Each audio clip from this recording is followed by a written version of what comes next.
Salut, bienvenue sur la chaîne de Blog Tesla, j'espère que vous allez bien. Aujourd'hui je suis super content parce qu'on va installer les Sexy Buttons. J'ai été en contact avec Dimitar Stoimenov, le CEO de Enhance Automotive. C'est lui qui m'a fourni ce pack, donc avec 6 boutons, on va découvrir tout de suite et je vous donnerai mon avis sur ce produit. C'est parti. Alors voyons ce qu'il y a dans ce pack Sexy Buttons.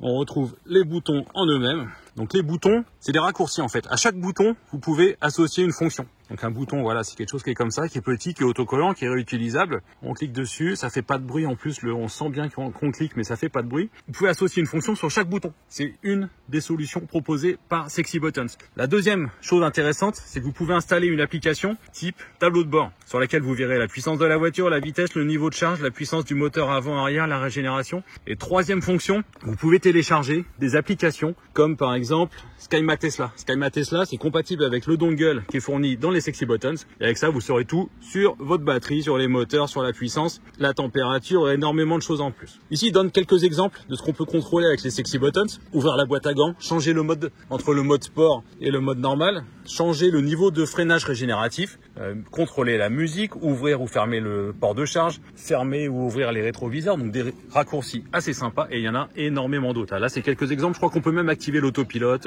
ou ce genre de choses. Il existe des packs avec 2, 4 ou 6 boutons. Ici, on a la version avec 6. Vous pouvez aussi acheter un pack avec uniquement 2 boutons pour commencer. Et après, les boutons s'achètent en accessoire par 2. Donc, c'est vraiment au choix en fonction de vos besoins. Donc, on a 6 boutons. On a dit dans le pack, on va découvrir ce qu'il y a d'autre dans un packaging assez sympa. On a ce câble adaptateur qui va venir se mettre à l'arrière, là, au niveau des 2 sièges. Donc, c'est assez classique. On se branche sur le canbus de la voiture avec ce Y. Et ici, on va venir mettre le dongle. Le dongle, c'est cet appareil-là qui est connecté d'un côté au canbus de la voiture et de l'autre côté au bouton sans fil. Donc ce qui est pratique, c'est qu'il n'y aura aucun câblage à faire à part brancher cet adaptateur. Allez, c'est parti pour l'installation. On voit qu'il y a un petit outil aussi qui est fourni pour aider à ouvrir l'arrière à l'endroit où on va brancher ce câble-là. Allez, c'est parti. Donc ce que je vous conseille avant de commencer l'installation, vous allez dans le menu voiture, dans sécurité et tout en bas, couper l'alimentation, comme ça va éteindre la voiture. Donc adaptateur des Sexy Buttons, celui-ci, il va à l'arrière, ici, entre les 2 sièges. Donc il faut déclipser ce cache en plastique, c'est un peu dur, il faut réussir à passer les doigts et tirer dessus. Éventuellement, vous pouvez vous aider de l'outil orange qu'on a vu tout à l'heure. Et après, vous déclipsez la prise bleue et vous clipsez à la place l'adaptateur. Donc il faut bien l'appuyer pour entendre le clic. Ici, on met le deuxième clic. On range ça le plus proprement possible et ensuite on vient connecter ici l'adaptateur sans fil qui s'allume. Donc ça s'appelle le commandeur. C'est ça qui va être relié au bouton et c'est ça qui va être relié également aux applications SkyMa Tesla ou l'application des Sexy Buttons. Je vais le laisser comme ça pour l'instant. On le remettra plus proprement avec le cache après une fois que tout fonctionnera correctement. Alors l'application Enhance Sexy Buttons, c'est la première fois que je l'utilise. Ça recherche, il va trouver l'adaptateur qu'on vient de connecter à l'arrière. Il va se connecter dessus et ça a l'air d'être fait. Donc ça c'est bon. Et ensuite il faut configurer un bouton. On va en prendre un au hasard. Le bouton 3. Il ira bien sur ma modèle 3. Celui-ci. Vous voyez le petit bouton avec le signe 3 là. Voilà. Faire la mise au point. Vous puissiez voir le bouton. Et on va, je pense, lui attribuer une fonction. Il faut rester appuyé pour l'associer. L'association est en cours. Il faut rester appuyé. Voilà, c'est fait. Je relâche. Le bouton est cliqué une fois. Je ne sais pas si vous avez vu. Et ça a activé une fonction par défaut Media Up. Donc ça, c'est pour changer de radio, par exemple. Donc, qu'est-ce qu'on peut faire d'autre? On peut choisir d'ouvrir la boîte à gants. Ouvrir la boîte à gants avec ce bouton-là. Je ne sais pas si c'est pratique, mais au moins, ça va être un bon test. On va essayer tout de suite. J'appuie dessus. Et ça marche, c'est cool. C'est super simple, franchement, c'est super simple à configurer. Donc celui-là, on lui a attribué la boîte à gants. On va en prendre un autre. Allez, le bouton S. Le bouton S, ici, qu'est-ce qu'on peut mettre, par exemple? Donc on va l'associer. Association en cours, il va être connecté, ça prend quelques secondes, ça clignote, c'est tout bon. Donc le bouton S, qu'est-ce qu'on peut lui faire faire, par exemple? Qu'est-ce qu'on a comme autre fonction? Donc dans tout ce qui est ouverture, on a la boîte à gants, on a le coffre, le frunk, donc le coffre avant. On peut déverrouiller les portes, ouvrir les portes droite ou gauche, pardon, pas déverrouiller, mais ouvrir carrément. Au niveau de l'accélération, ça je pense que celui-là, ça va me plaire. On peut mettre soit en mode normal, soit en mode sport. Donc on peut mettre un bouton pour le mode normal, un bouton pour le mode sport. Mais je préfère le toggle. Toggle, ça veut dire j'appuie une fois, ça met sport, j'appuie une autre fois, ça met le mode normal. Allez, le bouton S, je l'ai configuré dans la partie rétroviseur pour replier les rétroviseurs. Donc on va tester. J'appuie sur le bouton, les rétros se replient. Sur le bouton, les rétros se déplient. Ça peut être pratique plutôt que d'avoir besoin d'aller chercher dans les différents menus. J'ai associé un autre bouton, le X. Donc le X, qu'est-ce qu'on peut lui régler? Par exemple, le chauffage des sièges à l'avant gauche. Je l'enregistre.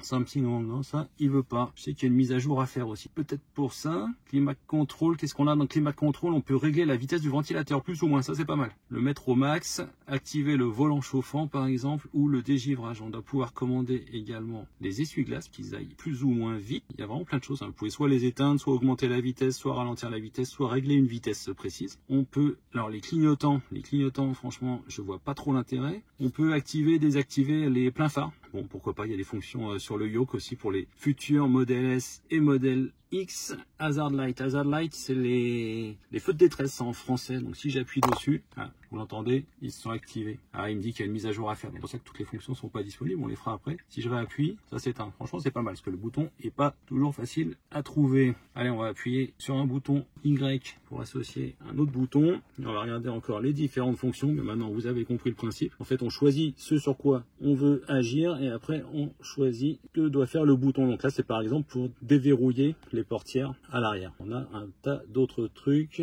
Track mode, activer le track mode, allumer ou éteindre les lumière à l'intérieur, ou une fonction qui s'appelle, c'est marrant, dire merci, ça va faire clignoter 3 fois les warnings. Voilà, donc vous avez compris le principe. Il va falloir que je les utilise un peu plus pour voir à quoi je vais attribuer, quelles fonctions je vais attribuer sur chaque bouton, mais le principe est vraiment sympa. Et puis je vais les coller. Alors on peut les mettre ici, ça va plutôt bien. Il y en a aussi pas mal qui mettent des boutons là sous la coudoir. Là. Voilà, j'espère que vous verrez correctement. Ça tient bien, c'est complètement invisible du coup, et quand on a la main sur la coudoir, on peut les activer. Ici, c'est les feux de détresse. Je réappuie dessus. Ça fait même pas de bruit de petits clics et tout, donc ça, c'est assez sympa. Et puis, vous pouvez en mettre à l'arrière aussi, hein, si vous voulez qu'à l'arrière, les passagers, les enfants puissent activer ou désactiver leur climatisation, par exemple. Ça peut être sympa à voir commander la musique. Donc ça, c'est pour la partie bouton.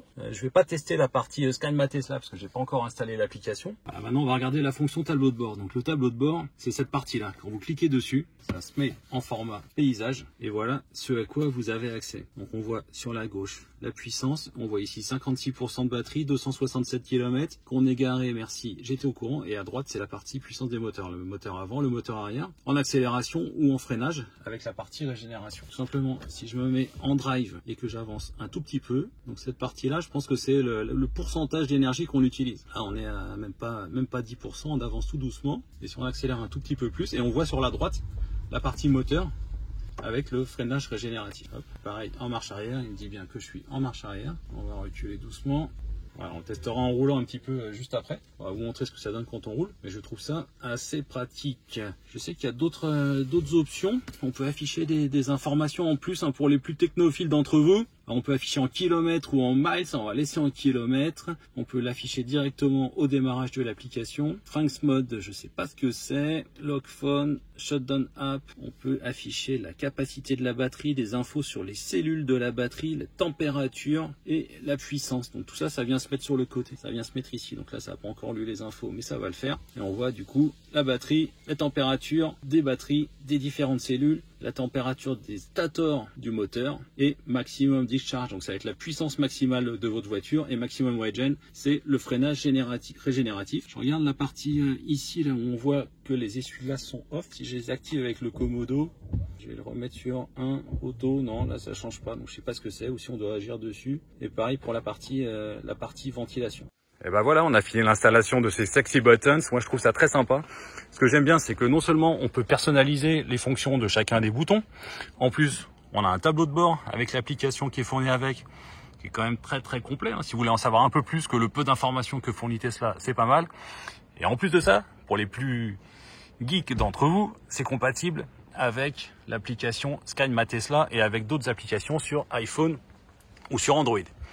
Donc ces boutons-là, vous pouvez les avoir avec une réduction grâce au code blog Tesla FR. Sans le point, vous allez sur le site de Enhance directement. Je vous mettrai le lien dans la description de la vidéo. vous mettez le code de réduction, vous avez une belle réduction. Donnez-moi votre avis, dites-moi quelle fonction vous utilisez vous avec chacun des boutons.